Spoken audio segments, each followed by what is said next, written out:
Hello viewers, कैसे हैं आप? उम्मीद है आप सब लोग खैर और खैर से होंगे। मेरा नाम है डॉक्टर विजय कुमार एस सचदेव और मेरे यूट्यूब चैनल का नाम है एक्सपर्ट ऑफ डिजीज़ एडेड्स ट्रीटमेंट। आज का जो मेरा टॉपिक है वो बहुत ही इंटरेस्टिंग है और बहुत ही नॉलेजफुल है, और ख़ास तौर पे डायबिटिक पेशेंट्स या शुगर के जो मरीज़ हैं उनके लिए बहुत ही कारआमद है, क्योंकि शुगर की दवाइयाँ दिन ब दिन पाकिस्तान में बढ़ती जा रही हैं। उनका जो ना रेट वो भी बढ़ता जा रहा है, और शुगर के जो पेशेंट्स हैं वो भी दिन ब दिन बढ़ते जा रहे हैं, जिसकी वजह से फिनंशियल जो बर्डन है वो पेशेंट पे दिन ब दिन बढ़ता जा रहा है। पहले जो वो गोली मिलती थी 3 रुपये या 4 रुपये में, अब वो तकरीबन गोली हो गई है 20 रुपये में, और जो 20 रुपये में मिलती थी वो तकरीबन हो गई है 60 रुपये में। यानी कि कहने का मतलब ये है कि डायबिटिक पेशेंट के हवाले से जो भी मेडिसिन आती है मार्केट में वो बहुत ही महंगी होती जा रही है। मगर मैं आज आपको ऐसा मेथड बताऊंगा जिसमें आपका खर्चा जो है ना ज़ीरो हो जाएगा, मगर आपकी जो ब्लड शुगर लेवल है वो बहुत ही कम हो जाएगी, और उसके साथ ही आपकी जो फैट है जिसम में, या कोलेस्ट्रॉल है या एलडीएल है या ट्राइग्लिसराइड लेवल है, वो भी बहुत ही कम हो जाएगी। और आपके ऊपर जो डायबिटिक टेबलेट्स या इंसुलिन लगाते हैं उसका जो डोज़ है वह भी आपको कम से कम यूज़ करना पड़ेगा, यानी कि इतना आपको फ़ायदा होगा। और ये टॉपिक जो है ना, इसमें आपका कोई भी खर्चा भी नहीं होगा, यानी कि ये जो मेडिसिन मैं आपको बता रहा हूँ ये मुफ्त की जो है ना मेडिसिन होगी, और आपकी शुगर भी कम होगी, आपकी लाइफ भी लग्जरी होगी, और आपके जो भी जिस्म के सारे सिस्टम हैं वो भी नॉर्मल हो जाएगी। अगर खुदा न खास्ता अगर फैटी लिवर जो है ना डेवलप हो रहा है तो वो भी सही हो जाएगा, और खुदा न खास्ता अगर इंसुलिन रेजिस्टेंट डेवलप हो चुका है और उसके जो रिसेप्टर्स पे जो सेंसिटिविटी है वो बढ़ जाएगी, जिसकी वजह से ग्लूकोज की यूटिलाइजेशन वो भी बढ़ती जाएगी, जिसकी वजह से हमारी बॉडी में ब्लड ग्लूकोज लेवल दिन ब दिन कम होता जा रहा है। और वो क्या है वो मैं आपको बताता हूँ। एक्चुअली ये होता है कि हमारे सारे जिस्म में आप सब जानते हैं कि स्केलेटल मसल्स होती हैं। स्केलेटल मसल्स तो सारे जिस्म में होती है, यानी कि जो मसल बोन्स के ऊपर होती है हम उसको कहते हैं स्केलेटल मसल्स। मगर इनमें जो है ना एक मसल वो भी है जिसको हम कहते हैं काफ मसल्स। काफ मसल्स में मोस्ट लाइकली कौन कौन सी आ जाती है? एक होती है सोलेस, दूसरी जो होती है गैस्ट्रोकिनियमस, और तीसरी जो होती है फ्लेक्सर मसल्स होती है। और ये कहाँ पे होती है? पट्ठों पे होती है, यानी कि यहाँ पे होती है। हम इनको कहते हैं काफ मसल्स। इनको इनको कहते हैं हम काफ मसल्स कहते हैं इनको, यहाँ को। और ये काफ मसल्स में ये खूबी है कि ये दूसरों मसल्स के बनस्पत सारे जिस्म में जो भी मसल्स हैं हमारी, सबसे जो ज़्यादा से ज़्यादा एनर्जी के लिए या काम करने के लिए ग्लूकोज चाहिए वो इन मसल्स को चाहिए। ये जितना भी यानी कि काम करेंगी, यानी कि कॉन्ट्रैक्शन होगी, रिलैक्सेशन होगी, कॉन्ट्रैक्शन होगी, रिलैक्सेशन होगी, या एक्सटेंसर होगी और यहाँ फ्लेक्सेशन होगी।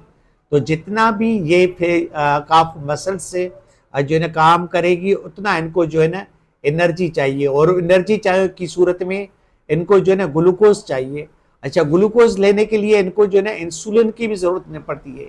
इनका एक अपना एक मैकेनिज्म है जिसके थ्रू ये ब्लड से डायरेक्टली जो है ना ग्लूकोज बना लेती है, जिसको हम कहते हैं non insulin mediated glucose Uptake,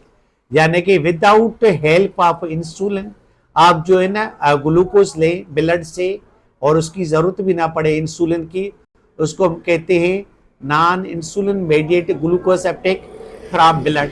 और जितना ये काम ज़्यादा करेंगी उतना आपका जो है ना ब्लड ग्लूकोज लेवल कम होता जाएगा, और जितना ब्लड ग्लूकोज कम होता जाएगा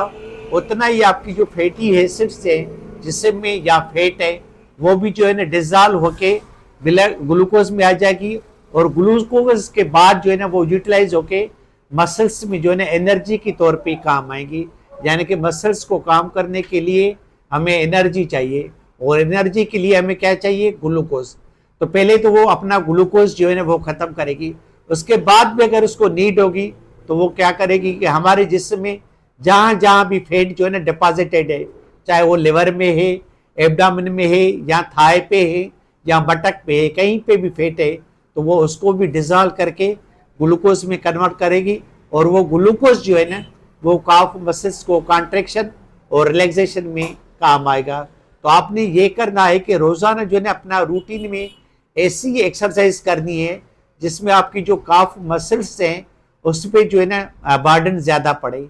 और उस पर जितना बर्डन ज़्यादा पड़ेगा उतना वो ग्लूकोज ज़्यादा यूज़ करेंगी, और इस तरीके से आपकी जो है ना ब्लड ग्लूकोज लेवल वो कम हो जाएगी, और आपकी जो फैटी एसिड्स है जिसमें जहाँ जहाँ पे भी डिपॉजिटेड है वो भी ख़त्म हो जाएगी। और उसके साथ इंसुलिन पे अगर कोई भी पेशेंट है या उसके जिस्म में जो है ना इंसुलिन डिपेंडेंट डायबिटीज मिलाइटिस है या इंसुलिन को रिसेप्टर्स रेस्पॉन्स नहीं देते ड्यू टू ओबेसिटी की वजह से, या non insulin dependent diabetes mellitus, उसमें ये होता है कि रिसेप्टर्स काम नहीं करते मगर इंसुलिन जिस्म में मौजूद होती है, तो ये उनकी सेंसिटिविटी बढ़ाती है। जब आप जो है ना फैट जो है ना आपकी लूज हो जाएगी, तो कहने का मतलब ये है कि इसके जो है ना बहुत सारे फायदे हैं। बस ये करना है कि जो भी है आप एक्सरसाइज करो उसमें जो है ना काफ मसल्स की जो है ना कॉन्ट्रैक्शन और रिलैक्सेशन ज़्यादा हो, चाहे वो आप बॉडी बिल्डिंग पे काम करो, चाहे आप वॉक करो, चाहे आप सीढ़ियाँ चढ़ो, चाहे आप जो है जो भी बैठे हुए हैं अगर ऐसे जो हम करेंगे यानी कि पाँव को जो ना, तो उससे भी वो जो है ना आपकी काफ मसल्स जो है ना जो है ना कॉन्ट्रैक्ट भी होगी और रिलैक्स भी होगी। और दूसरा मैं आपको काम कहूँगा कि ये जो है ना सोल पे आपने इस तरह जो है ना कर देंगे,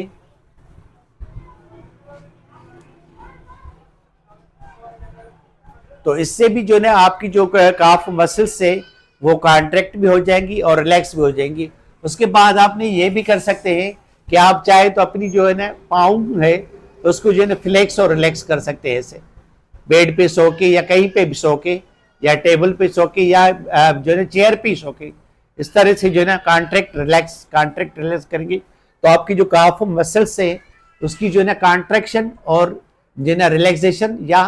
एक्सटेंशन और जो है ना फ्लेक्सियन जैसे जैसे बढ़ेगी तो उनको जो है ना इस इनर काम करने के लिए उनको एनर्जी चाहिए, और वो एनर्जी कहाँ से लेगी? ग्लूकोज से लेगी। और जितना ग्लूकोज आपके जिस्म में ज़्यादा यूज होगा उतनी आपकी ब्लड ग्लूकोज लेवल बहुत ही कम हो जाएगी। इसीलिए जो डायबिटिक डॉक्टर्स है वो ज़्यादा जो है ना जोर देते हैं आप पे कि आप एक्सरसाइज करो, चाहे एक्सरसाइज का किस्म कोई भी हो, मगर ये ज़हन में ज़रूर रखना है कि जितना हो सके अपनी काफ मसल्स को ज़्यादा से ज़्यादा आप वर्कअप करें और उसको कॉन्ट्रैक्ट और रिलैक्स करें, तो आपका जो है ना ब्लड ग्लूकोज लेवल भी सही हो जाएगा, आपकी फैटी एसिड्स वो भी कम हो जाएंगी, और आपके जिस्म में जो लिपिड प्रोफाइल की जो रिपोर्ट है जिसमें जो है ना कोलेस्ट्रॉल, ट्राइग्लिसराइड और एलडीएल अगर बढ़ गई है तो वो भी कम हो जाएगी। अगर खुदा न खास्ता आपको जो है ना सिंपल फैटी लिवर डिजीज है तो वो भी कम हो जाएगी। उसके बाद अगर आपकी HbA1c लेवल बढ़ी हुई है तो वो भी जो है ना नीचे आ जाएगी। तो ये हो गया मेरा आज का टॉपिक कि काफ मसल्स का डायबिटीज मिलाइटिस में कितना जो है ना रोल है और कितना बाअसर रोल है, और उसकी वजह से आपके पॉकेट पे कितना फायदा होता है और आपकी जो है ना खर्चा कितना बच जाता है due to exercise of calf muscles. तो ये होगा मेरा आज का topic. Thanks for watching my video. God bless you.